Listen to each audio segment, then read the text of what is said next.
வணக்கம். நம்ம இப்ப இந்த வீடியோல என்ன பார்க்க போறோம் அப்படின்னா, ஹோல்டிங் கம்பெனி அக்கவுண்ட்ஸ்ல இம்பார்ட்டன்ட் டாபிக்ஸ் அதாவது 5 மார்க்லயும், 10 மார்க்லயும் எத மாரி ப்ராப்ளம்ஸ்லாம் கேட்பாங்கன்றது தான் இப்ப இந்த வீடியோல பார்க்க போறோம். இது ஹோல்டிங் கம்பெனில பார்த்தீங்கன்னா, ஃபர்ஸ்ட் உங்களுக்கு capital profit, revenue profit ascertain பண்ற மாரி 5 மார்க்ல கேட்கலாம். Okay. Calculation of capital profit and revenue profit. ஓகேவா? அவங்க குடுத்திருக்க இன்ஃபர்மேஷன வச்சு நம்ம வந்து இந்த 2 ப்ராஃபிட்டையும் வந்து கண்டுபிடிக்கிற மாதிரி 5 மார்க்ல கேட்பான். அப்படி இல்ல அப்படின்னு பாத்தீங்கன்னா, உங்களுக்கு cost of control or capital reserve. இது ரொம்ப ரேர் தான். ஓகே. நெறைய டைம்ஸ் பாத்தீங்கன்னா, இந்த capital profit, revenue profit ascertainment இருக்கும். அண்ட் இந்த cost of control, revenue reserve capital ரிசர்வ்ன்றது பாத்தீங்கன்னா, ரொம்ப ரேரான கொஸ்டின் தான். ஆனா பாத்தீங்கன்னா, சிம்பிள் ப்ராப்ளம். அதாவது கன்சாலிடேட்டட் பேலன்ஸ் ஷீட் பிரிப்பேர் பண்ற மாதிரி, சிம்பிளா அட்ஜஸ்ட்மென்ட்டே இல்லாம, உங்களுக்கு வந்து 5 மார்க்ல கேட்க வாய்ப்பு இருக்கு.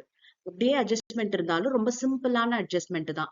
உங்களுக்கு இந்த ப்ராஃபிட் மட்டும் தான் குடுத்து, உங்களுக்கு 5 மார்க்ல கேட்கறதுக்கு வாய்ப்பு இருக்கு.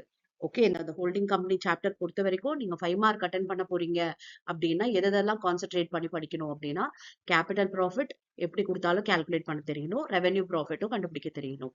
அதுக்கப்புறம் காஸ்ட் ஆஃப் கண்ட்ரோலும், இந்த கேபிட்டல் ரிசர்வும். இது கண்டுபிடிக்க தெரிஞ்சுச்சு அப்படின்னாலும் உங்களால 5 மார்க் அட்டெண்ட் பண்ண முடியும். அண்ட் சிம்பிளான ஒரு consolidated balance sheet problem. Okay. சிம்பிள்னா வெறும் பேலன்ஸ் ஷீட் மட்டும் குடுத்துருப்பாங்க. உங்களுக்கு அடிஷனல் இன்ஃபர்மேஷன்லாம் எதுவும் இருக்காது. அத வச்சு நம்ம கன்சாலிடேட்டட் பேலன்ஸ் ஷீட் ப்ரிப்பேர் பண்ற மாதிரி சிம்பிளா இருக்கும். ஓகே. இல்ல ப்ராஃபிட்டோடது ஓப்பனிங் ப்ராஃபிட், ரிசர்வோட ஓப்பனிங் இதெல்லாம் குடுத்து நம்ம வந்து பேலன்ஸ் ஷீட் ப்ரிப்பேர் பண்ற மாதிரி சொல்லியிருப்பாங்க. சோ இந்த சிம்பிள் ப்ராப்ளம்ஸ் வந்து நீங்க பார்த்துக்கிட்டீங்க, போட தெரியும் அப்படின்னா 5 மார்க் உங்களால அட்டெண்ட் பண்ண முடியும். 10 மார்க் பொறுத்தவரைக்கும் உங்களுக்கு வந்து ஒரு ஃபுல் ஃபிளெட்ஜ் ஒரு பேலன்ஸ் ஷீட் குடுத்திருப்பாங்க. அதாவது அட்ஜஸ்ட்மெண்ட்ஸோட குடுத்திருக்கும் நெறைய. அட்ஜஸ்ட்மெண்ட்ல பார்த்தீங்கன்னா, முக்கியமா உங்களுக்கு வந்து அந்த mutual application. Okay. Bills payable, bills receivables, creditor, டெட்டார்ல நமக்கு இருக்கும் இல்லையா? Mutual application. அத வச்சு 10 மார்க் ப்ராப்ளம்ல உங்களுக்கு நிச்சயம் கொஸ்டின் இருக்கும். அண்ட் இன்னொரு முக்கியமான அட்ஜஸ்ட்மெண்ட் எதுன்னா, அன்ரியலைஸ்டு ப்ராஃபிட். ஓகே. இந்த அன்ரியலைஸ்டு ப்ராஃபிட்டும் பார்த்தீங்கன்னா இம்பார்ட்டன்ட் தான். அதனால அன்ரியலைஸ்ட் ப்ராஃபிட்ட வச்சும் 10 மார்க்ல உங்களுக்கு கேள்வி வரதுக்கு வாய்ப்பு இருக்கு. ஓகே. அது சிம்பிளா இருந்துச்சு அப்படின்னா, அது 5 மார்க்ல கேட்பாங்க. 10 மார்க்குன்னா உங்களுக்கு டீட்டெயில்டா நெறைய இன்ஃபர்மேஷன் அட்ஜஸ்ட்மென்ட்ல குடுத்து, அதுலருந்து வொர்க் அவுட் பண்ற மாதிரி உங்களுக்கு இருக்கலாம். அண்ட் இந்த சிம்பிள் ப்ராப்ளம்ல சொல்ல போனோம்னா, இந்த ரீவேல்யூவேஷன் கெயின் எல்லாம் இருக்கும் இல்லையா? ரீவேல்யூவேஷன் கெயின், பிரிலிமினரி எக்ஸ்பென்சஸ் அத வச்சு உங்களுக்கு 5 மார்க்ல வரலாம். ஓகே. 10 மார்க்ல மியூச்சுவல் ஆப்ளிகேஷன் அவசியம் பார்த்துக்கோங்க. அன்ரியலைஸ்ட் ப்ராஃபிட் வந்து அவசியம் பார்த்துக்கோங்க. ரொம்ப ரொம்ப ஈஸியான சாப்டர் இந்த ஹோல்டிங் கம்பெனி சாப்டர். டெஃபினட்டா 15 மார்க் வரும். இன்சூரன்ஸ்ல நம்ம சொன்னோம் 5 மார்க்ல வரும். அண்ட் 10 மார்க்ல இந்த வாட்டி கேட்டா கேட்கலாம் அப்படின்னுட்டு. ஆனா இந்த ஹோல்டிங் கம்பெனி சாப்டர் பொறுத்தவரைக்கும் ஒவ்வொரு வருஷமும் பார்த்தீங்கன்னா 15 மார்க்குக்கு இந்த இதுல இருந்து கேள்வி இருக்கும்.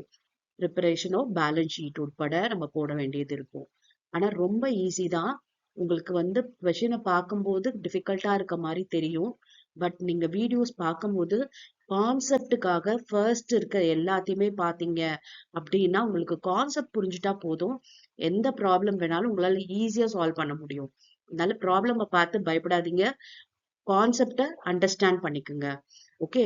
சோ இந்த ஹோல்டிங் கம்பெனி சாப்டருக்கான பிளேலிஸ்ட் வந்து நான் உங்களுக்கு டிஸ்கிரிப்ஷன்ல தரேன். அத வந்து இனிஷியலா இருக்க வீடியோஸ், அதாவது கான்செப்ட் எக்ஸ்பிளைன் பண்ற வீடியோஸ அவசியமா பார்த்துக்கிட்டீங்க அப்படின்னா, நீங்க எந்த ப்ராப்ளம் வேணாலும் புக்லயோ, கொஸ்டின் பேப்பர்லயோ சால்வ் பண்ணி பாருங்க. உங்களால நிச்சயம் சால்வ் பண்ண முடியும். எஸ். நெக்ஸ்ட் வீடியோல வேற ஒரு டிஃபரெண்டான டாபிக் என்ன? அதுல வந்து எது எது இம்பார்ட்டன்ட் அப்படின்றத நம்ம பார்க்கலாம். Thank you for your patient listening.